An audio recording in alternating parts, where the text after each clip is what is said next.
afternoon, everyone, and welcome to Live at 4.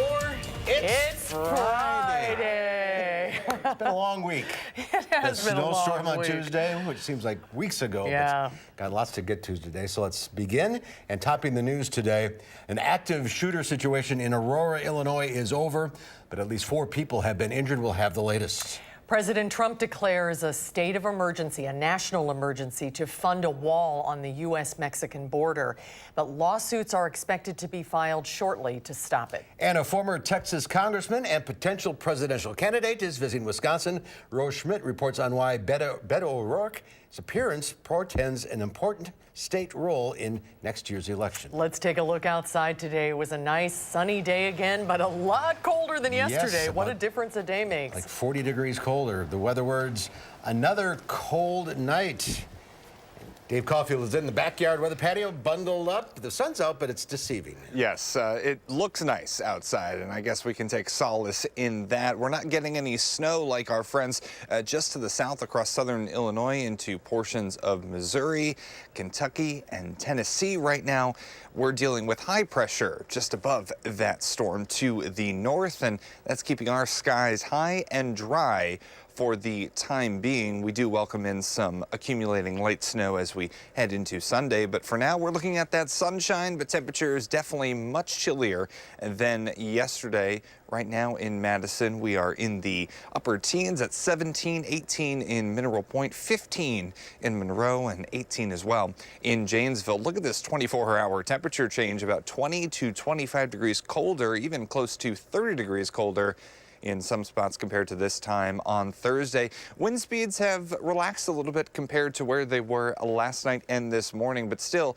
out of the northwest at about 12 miles per hour in Madison, making it feel like the single digits and close to 0 in some spots this afternoon. As we head into the evening hours, temperatures will fall through the teens back into the single digits. Maybe some more clouds come our way at times, but we are staying chilly as we head into tonight. The good news is we don't really need to worry about wind chills because winds will be rather light. Now let's take a look at your first alert traffic update. We moved to the Beltline and the interstate there on our traffic camera. No major accidents or incidents showing up on this Friday afternoon, but we are noticing the normal delays at this time you might expect on a Friday afternoon for the Beltline. Downtown also starting to show some brake lights as we start the weekend off across southern Wisconsin. Here are your drive times. Verona Road eastbound to John Nolan. That's 10 minutes, so running a little bit slow. Average speed of around 25 miles per hour. And some other routes in and around Madison. The Beltline to Janesville southbound through the interstate. That is looking good right now with an average time of about 25 minutes and average speeds of around 70 miles per hour. And that's your first alert traffic update. We'll talk more about some accumulating snow on the way to start next week in your News 3 Now first alert forecast. Of course, it's been, what, a day without snow? Exactly. Break's over. All right. Thank you, Dave. We'll see you in a few minutes. Thank you, Dave. First at 4, a number of people have been injured by a shooter in suburban Chicago. It happened this afternoon in an industrial park in Aurora. A suspect is in custody. He's believed to be a former employee of the Henry Pratt Manufacturing Company. Schools and other nearby businesses were put on lockdown. Local hospitals say at least 4 police officers have been brought into their emergency rooms. A new battle is brewing between the president and members of Congress after he declared a national emergency to get funding for the border wall. Democrats are threatening legal action while Republicans are split on the president's action. Natalie Brand has more details from the White House. I'm going to be signing a national emergency. President Trump officially declared a national emergency to get $8 billion for a steel southern border wall. The declaration comes after Congress passed a spending bill to keep the government open, a bill that included only around $1.3 billion for a border barrier. Sounds like a lot, but it's not so much, although we're putting it to much better use than it used to be. The president is pulling the bulk of the money from the Department of Defense budget, including $3.6 billion in military construction funding. Reaction from congressional Republicans has been mixed. Maine Senator Susan Collins put out a statement saying, "I don't believe that the National Emergencies Act contemplates a president unilaterally reallocating billions of dollars. It also sets a bad precedent for future presidents." Meanwhile, Republican leaders in Congress say they stand by the president using his executive authority. Obviously, the president and his attorneys have looked at it. It's got to be legal for him to do it. Democrats are calling the move a power grab and intend to take legal action. Likelihood is that we will be filing an action very soon in court. We have no other choice than to sue the administration. I expect to be sued. I shouldn't be sued. While the president and some lawmakers wage a new battle over this emergency declaration, the nearly 800,000 federal workers impacted by the last partial shutdown can breathe a sigh of relief. On Capitol Hill, Natalie Brand for News 3 Now. The money from the national emergency declaration is expected to go toward constructing 234 miles of the border barrier. Potential 2020 presidential candidate Beto O'Rourke is heading to Madison this afternoon. The Texas Democrat has just finished up a visit with students at Milwaukee Area Technical School. His staff said he wanted to learn more about the role of tech colleges. A 20-person roundtable with students are part of an ongoing listening session all across the country. What I'm really looking forward to doing is listening to people's desires to improve this community, to find out how they're going to make America a better place, and to take my inspiration, direction, and guidance from them. The Wisconsin Republican Party said in a release that O'Rourke is one of several potential presidential Democratic candidates that are racing to the radical left and with no interest in moving to the middle of the political spectrum. And O'Rourke is now on his way to the UW-Madison campus. He will be the first potential Democratic candidate to come to our area this year. Rose Schmidt is live to tell us the role Wisconsin could play in the 2020 presidential election. Rose?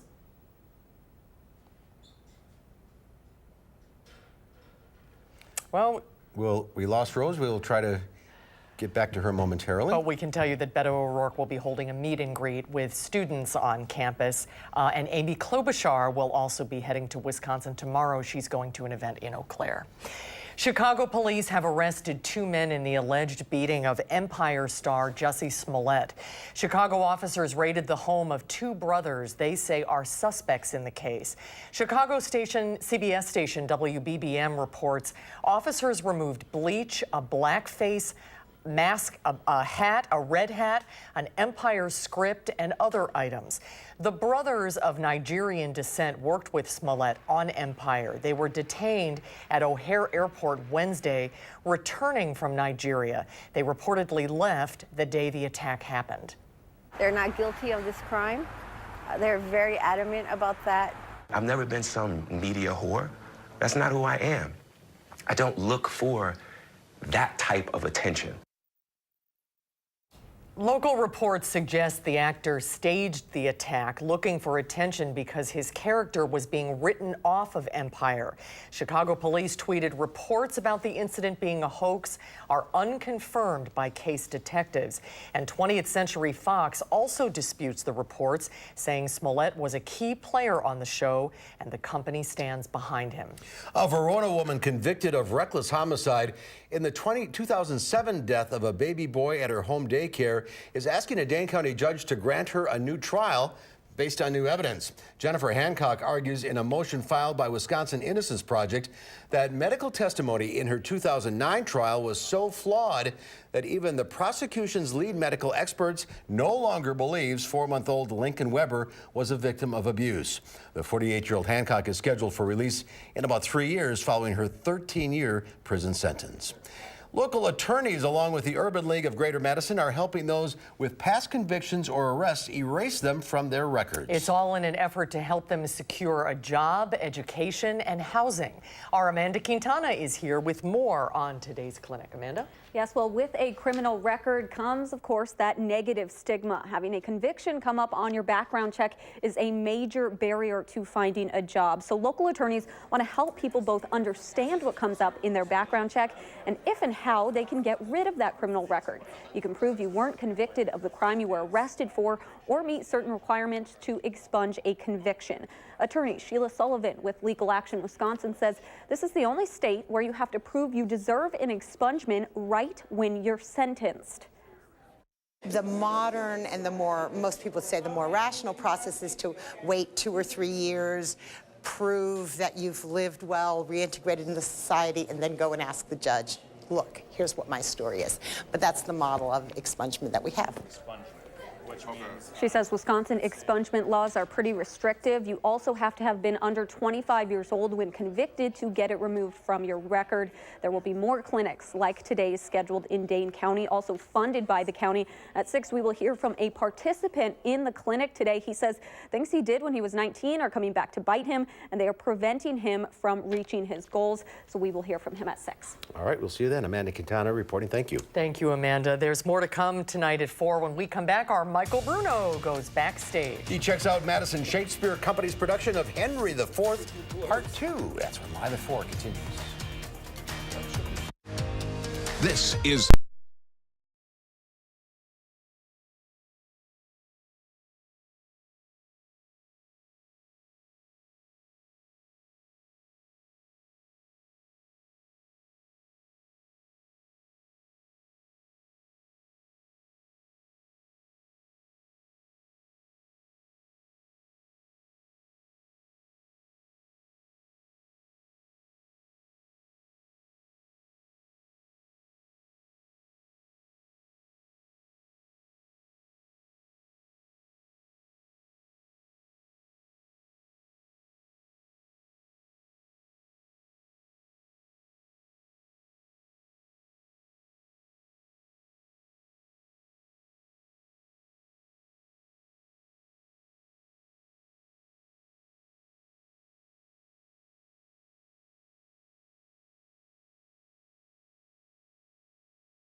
Welcome back. Payless Shoes reportedly plans to close thousands of stores of what could be the largest retail liquidation ever. The move comes less than 2 years after the retailer filed for bankruptcy. The Wall Street Journal is reporting The popular footwear chain plans to close more than 2,000 stores later this month. They have stores at West, East, and Southtown malls in Madison.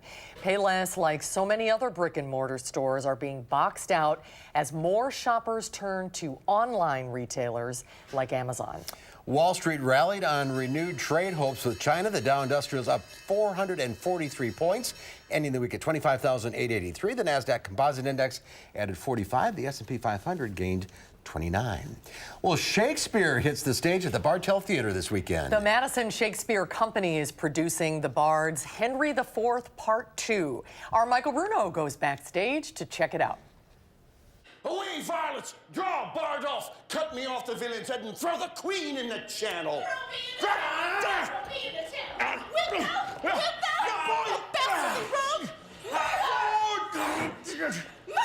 Keep them off me, Bard!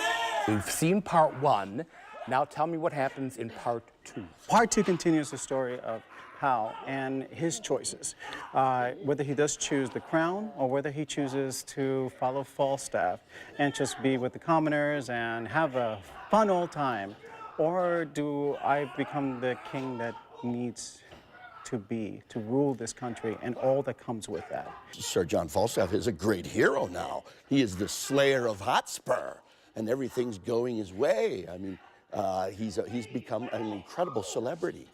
You know, men pay him money. People pay him money just to party with him.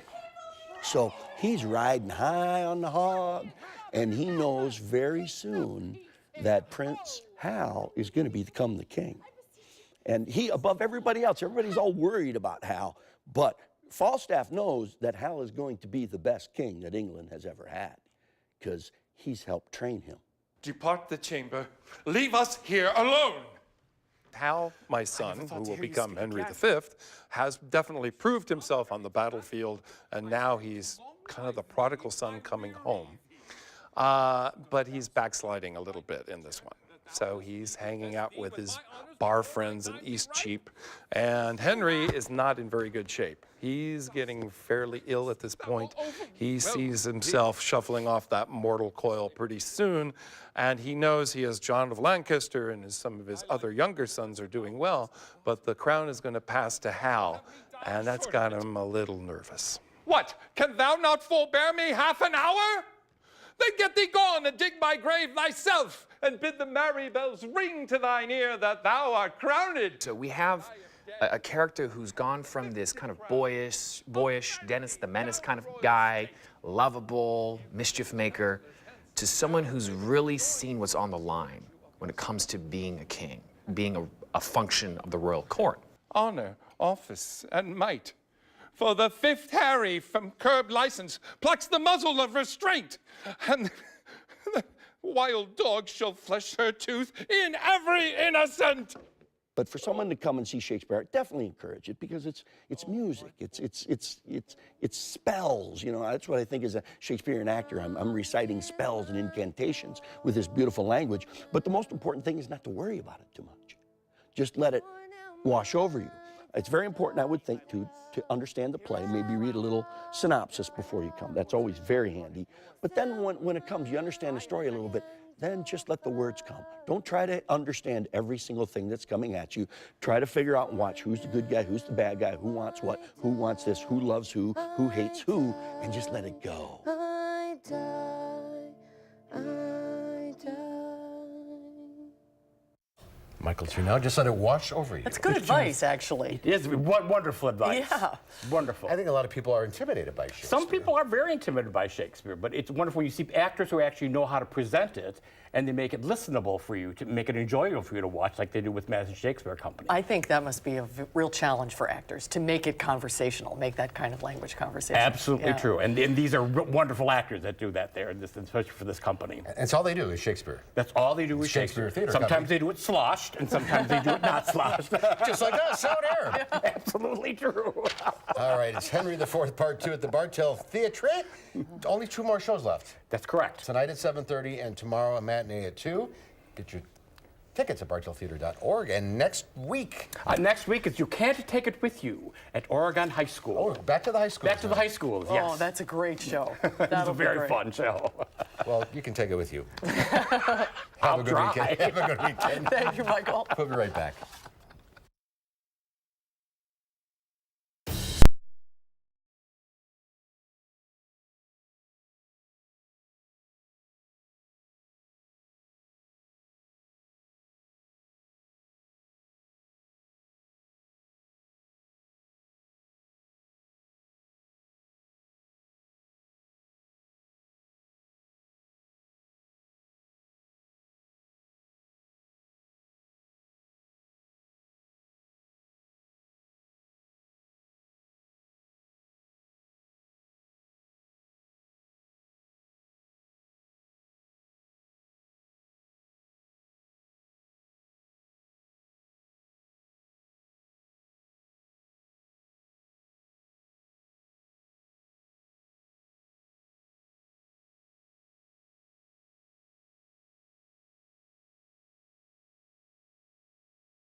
Take a look at this. It was a scary sight for motorists in North Carolina. A bear riding on a garbage truck down the highway. If you think that's scary for other drivers, imagine how the bear felt. The bear was stuck under some netting. Police pulled the truck over, and the driver said he had no idea that a bear had climbed onto his truck. As soon as the netting was pulled back, the bear hopped out and scampered into the woods. Does a bear ride a garbage truck? I guess so. Apparently so. He's lucky. Yeah. All right. Well, I can't bear any more snow. See what I did there? There we go. Well, we do have some on the way for the start of next week. But not a lot. Not a lot. The next couple of systems looking pretty minor, which is good news. We will talk about all of that and talk about when some milder weather gets here in your News 3 Now First Alert forecast in just a few minutes.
Good afternoon. I hope you have been having a great Friday so far. The sunshine has been out in full on this Friday, but temperatures really could maybe use a little bit more of that sunshine because it has been quite chilly outside for much of the day. At least we're not dealing with any mixed precipitation like spots just to the south of us, south of St. Louis, a little bit closer to Memphis, dealing with that storm system. The snow that affected us yesterday well off to the north and east, and high pressure slid in its place, and that's been giving us at least some nice skies to look at. Maybe not the best atmosphere to be outside in for long periods of time, but we've been through worse this winter. We can deal with it across southern Wisconsin. And the snow is still sticking around, at least some of it, about 3 to 6 inches of snow still around for much of southern Wisconsin, a little bit more north of Madison and closer to the Dells as well. We may be able to add a few inches of snow to that by the time we get to Sunday. A live look in Madison on the Edgewater Skycam.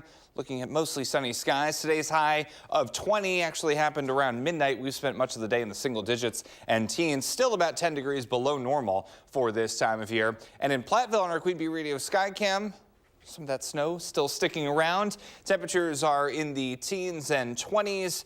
But at least we're getting the sunshine now. That may change, though, as we head later into the weekend and the start of next week. Already some winter weather advisories for our friends across northeastern Iowa, close to southwestern Wisconsin. We do have an alert day in the forecast for late Saturday night into Sunday, about 1 to 4 inches of snowfall possible. Most of that will be close to the Mississippi River Valley and for southwestern Wisconsin, but other spots could pick up 1 inch to 2 inches of snow before the end of Sunday. Temperatures right now are in the upper teens and close to 20 degrees for some of us. Others are stuck a little bit closer to about 10 degrees. Much colder than yesterday. 20 to 25 degrees colder, in fact, compared to this time on Thursday. Wind speeds have lessened a bit, which is good news. They were pretty gusty last night. Still out of the north and west at about 8 to 15 miles per hour, making it feel like 4 in Madison, 6 in Watertown, and 2 in Prairie du Chien.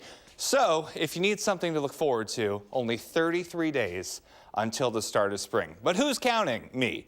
I'm counting. A lot of people across southern Wisconsin are counting. But, you know, you got to be careful, because if you look at this too much, it can feel like about 330 days until the start of spring. So hopefully this winter relaxes sometime soon, but it is southern Wisconsin, so no guarantees there. I do think we're guaranteed for another cold night, however, with temperatures in the low single digits, partly cloudy and very cold outside for tonight. Then for tomorrow, partly sunny, not quite as cold. Temperatures move back into the middle 20s. On future track, we can see that those temperatures continue to tumble under mostly clear to partly cloudy skies.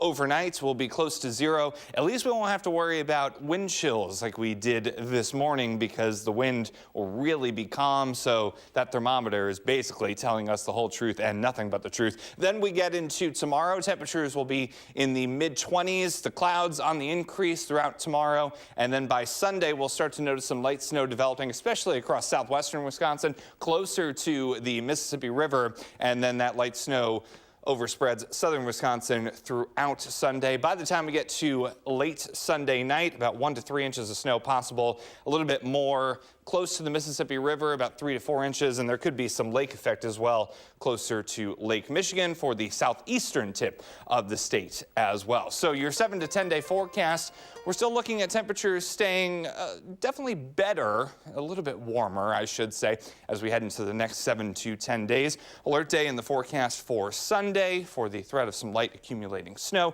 Shouldn't be any major impacts with the next couple of systems, which is really a welcome change. That snow will fall on the weekend for Sunday, and then Wednesday's system, much of that snow looks to fall during the daytime at this point, so we shouldn't really see any major travel impacts like we have been with the last couple of systems. So Mother Nature finally listening to us, listening to our cries, saying, please stop snowing during the commutes. Yes. I think I can give that to you for the next couple. Oh, but still be careful. 1 to 3 inches, that can get slippery. Yeah, exactly. The normal slick spots, maybe some reduced visibility at times, but it's not anything compared to... It's a Sunday. Yeah, exactly. We'll just watch it fall. Yes. All right. Thank you, Dave. Well, Chris will keep you up to date on the weather during the weekend on Saturday and Sunday. And then stay tuned for CBS Sunday Morning with Jane Pauley.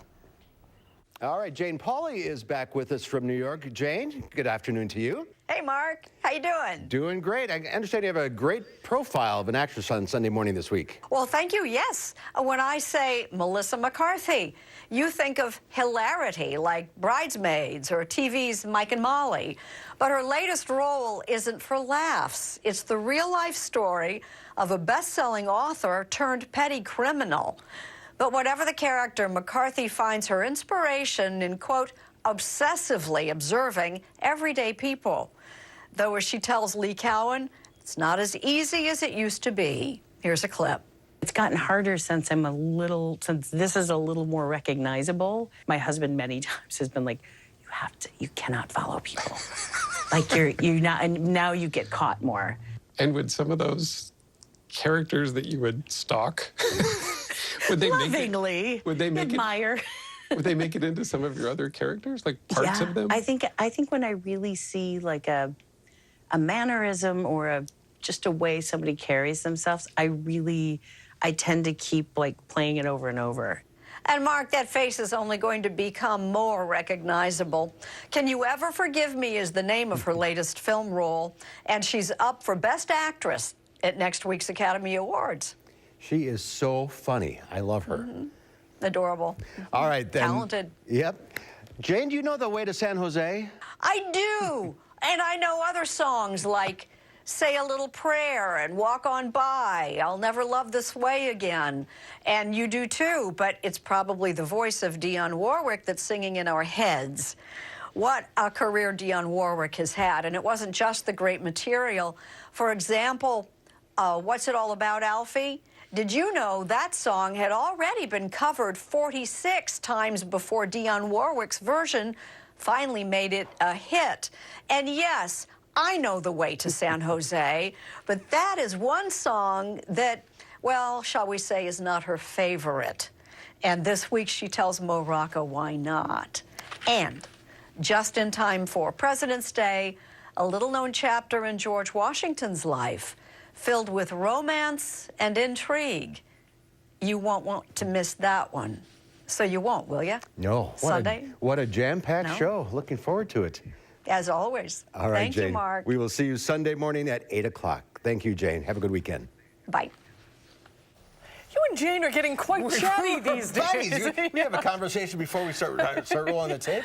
I love Sunday morning. What's a great show. Oh, I do too. It's must-see TV. Great way to start the day. Well, still to come at 4, do you have a pet suffering from anxiety or arthritis? Maybe CBD oil is the answer to their treatment. When we come back, more and more people are using CBD oil on their pets. We'll find out more about the pros and the cons of this oil produced from the hemp plant when Live at 4 continues.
There's a live look downtown on this Friday afternoon. Nice shot, sunny picture, but it's chilly. Looks can be deceiving. It's very chilly outside, and it's going to be chilly this weekend.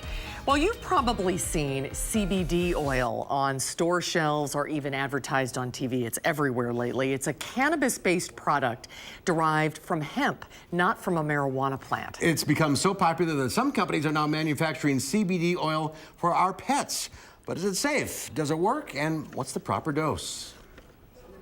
I am a believer. Why? Yes. Because I've seen its effectiveness for pets for a variety of different situations and medical issues. Holistic veterinarian Dr. Carrie Donahue is a believer in the effectiveness of CBD oil for our furry friends. She started recommending its use for dogs and cats that had seizures. After using it for seizures for a while, started to use it in cases of anxiety. It's very, very helpful in keeping animals calm. Dr. Donahue has also used CBD oil at her Full Circle Holistic Vet Clinic on Monroe Street in Madison for treating immune-related issues, cancer-related inflammations, allergies, arthritis. It almost sounds too good to be true. Yeah, I know, that's true.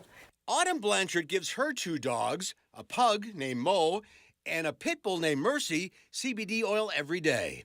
She started using it after Mercy had some cancerous growths removed. There was likely that it was going to come back. It's almost been 3 years and nothing has returned.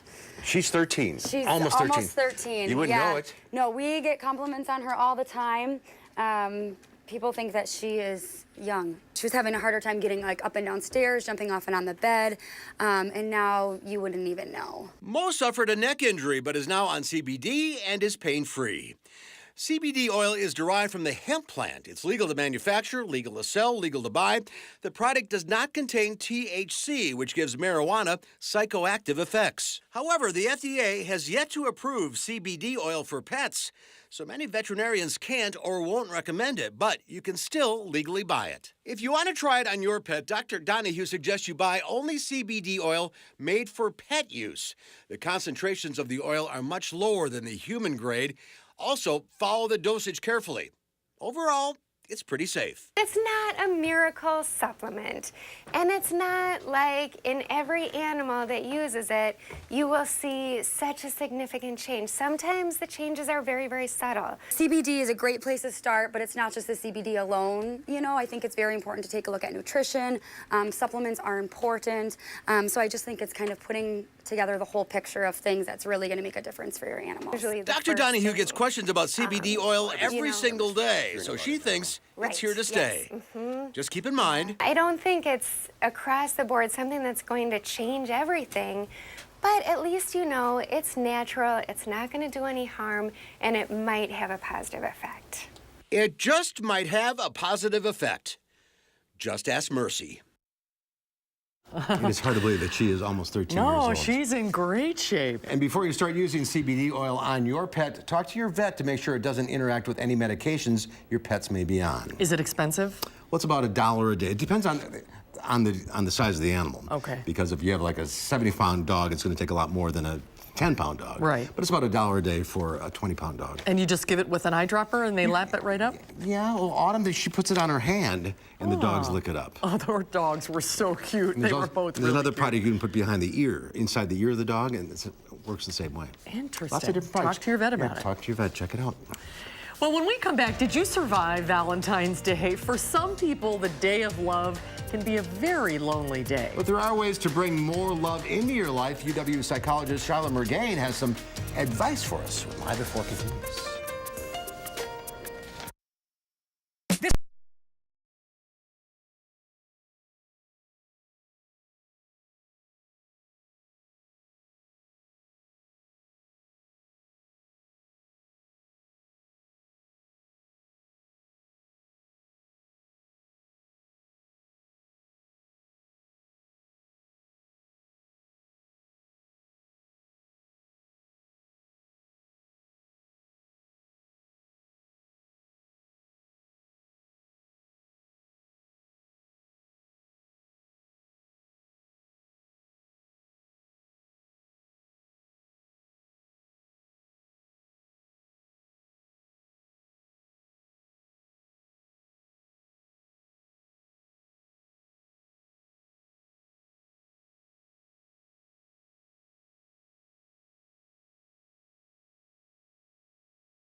Good afternoon. Here is your Friday First Alert traffic update. Taking a live look at the Beltline and Todd Drive. Noticing some slow go in both directions, as you might expect for a Friday afternoon on the Beltline. No major accidents or incidents showing up across Dane County, but we definitely are noticing the slowdowns both downtown and for the Beltline. Average speeds right now on the Beltline running about 20 to 35 miles per hour. A little bit slow eastbound near Rimrock Road. Here are your drive times. Verona Road to John Nolan, a little bit slow eastbound.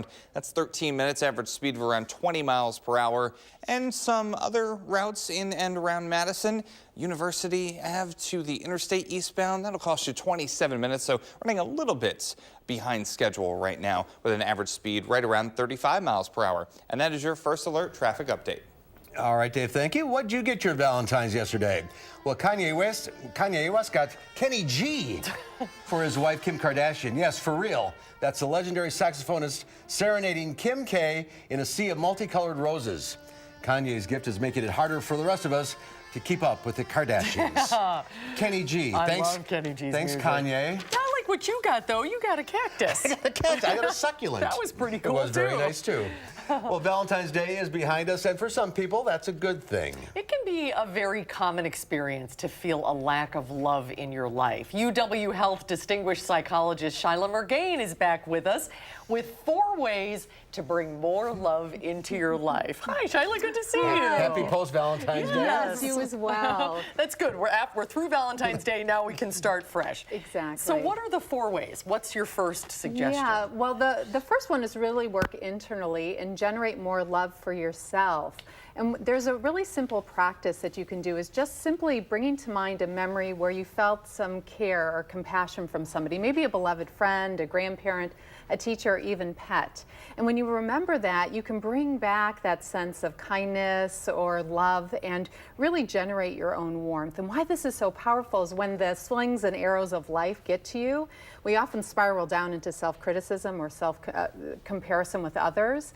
And when you bring that moment of care and kindness, it provides a bit of a kind of a lifeboat or a safety net to keep ourselves resilient. And you also say experience more love with your remarkable body.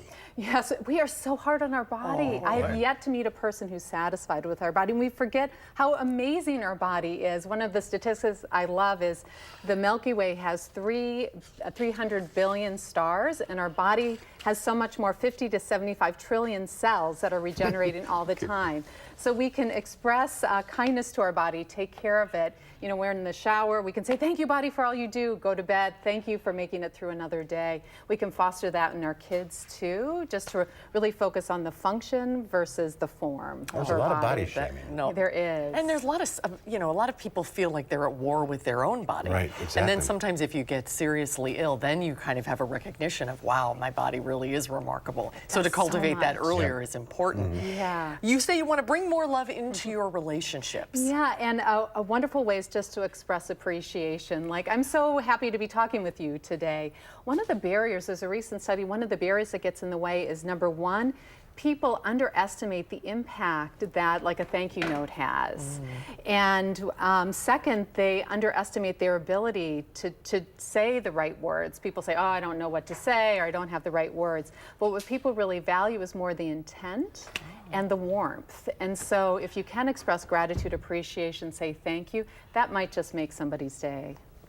And bring love into the workforce. Yeah, we often don't think of this. And this is more like companionship, affection. Right. Mm-hmm. There was a fun study that looked at 7 different industries, and they found that when a workplace culture had warmth, caring, you could express affection and tenderness and compassion. Employees were more satisfied, they were more engaged in their work, more accountable, and they also had greater loyalty and investment in the workplace. So, ask your coworker how his or her weekend was. Say something that you appreciate about them. Bring somebody flowers just because, or hold the door open for somebody. We've seen that here. We have an intern who every Friday bakes cookies and brings them in to the newsroom. And they're great cookies. And they're great. And I mean, it's such a special treat every Friday. It makes everybody feel so happy. Yeah. So it's that exact thing, little small gestures that make a big difference. Photographer Corey brought all these roses in and said, if you need a rose today, take one. Really? That was nice. That was really nice. Yeah, and that just, carries over into your home life, into your weekend. Sunday night, you're excited to go back to work. And we spend so much time at work. We want to take care of one another. All right, we have 365 days to get ready for the next Valentine's. We're ready. Because it's leap year. Oh, no, it's only 364. All right. Anyway, Shyla, thank you. Great advice as Good usual. to see you, Shyla. Yeah, great to be here. Have a great weekend. And we'll be right back with the final check of your forecast.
All right, a little more snow as we just saw. Yeah, exactly, as we get to Sunday, but pretty quiet as we head into tomorrow, and the temperatures tonight will be kind of the main story in the teens right now, but we'll see them fall once again through the single digits, pretty close to zero actually as we wake up on Saturday morning. At least we won't have to worry about the wind chills. The thermometer will be pretty close to what it feels like outside. All right, and 1 to 3 maybe on Sunday. Yes. Okay. Thank you, Dave. And coming up Monday here on Live at 4, Dr. Zorba Pastor will be along to answer your medical questions live. And film critic Will Loper will be here to tell us what he thinks of the new movie, Isn't It Romantic?, starring Rebel Wilson. That's coming up Monday on Live at 4.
Here we are. Time now for this week's News Hounds update. Lola and Louie have had a busy week. They've dug up the best animal stories from around the world. Here's this week's News Hounds update. It's News Hound Update with Lola and Louie. This week on the News Hounds Update, it's an otter reunion. It's puppies playing in the snow. And a baby polar bear's first checkup. But first, San Diego Zoo officials recently shared photographic evidence of a rare black leopard. Biologists shot footage of the sleek big cat walking majestically in Kenya.